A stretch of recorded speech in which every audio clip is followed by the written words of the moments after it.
full naman sa amperahe ng bahay natin, yung nilalagay natin ng ampere. So, lagyan natin ng 55 amperes. Dito. 55 amperes tayo. So, gamitin natin wire ay number 6. Number 6 yung wire natin. Tapos, lagyan natin ng millimeter. 4.115 millimeter.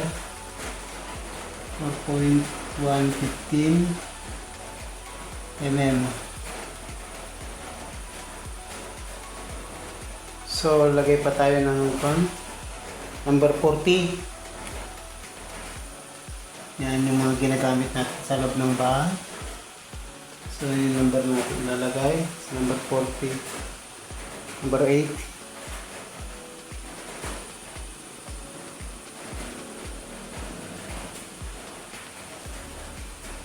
.3.264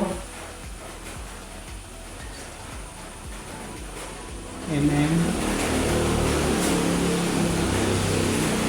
millimeter. So, lagay tayo ng number pirahin natin, number 30 naman. Ito yung madalas na ginagamit natin sa loob ng bahay natin. Uli number natin yan ay number 10 tayo dito. Yan. 2.5 88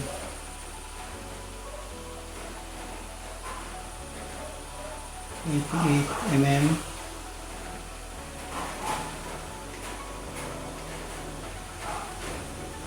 Tapos yung kuwan naman 30 na tayo. Tapos number 20.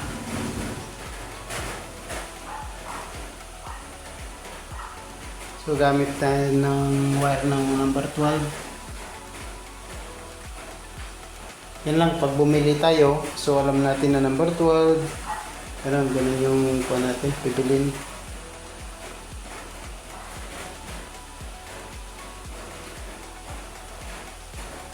.053 millimeter.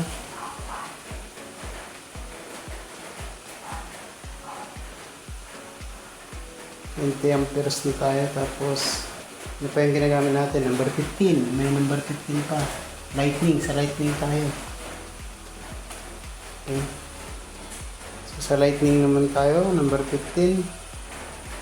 Ginagamit natin ay number 14. Okay. Number 14. 1.628. 1.6 28. Pero kadalasan 1.6 ganun na lang.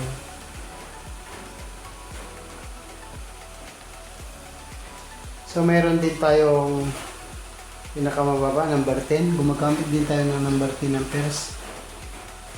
Mga single appliances. So yung wire natin dito, mga extension. Number 16. Pwede yung royal cord. Ang mm nyo 1.29.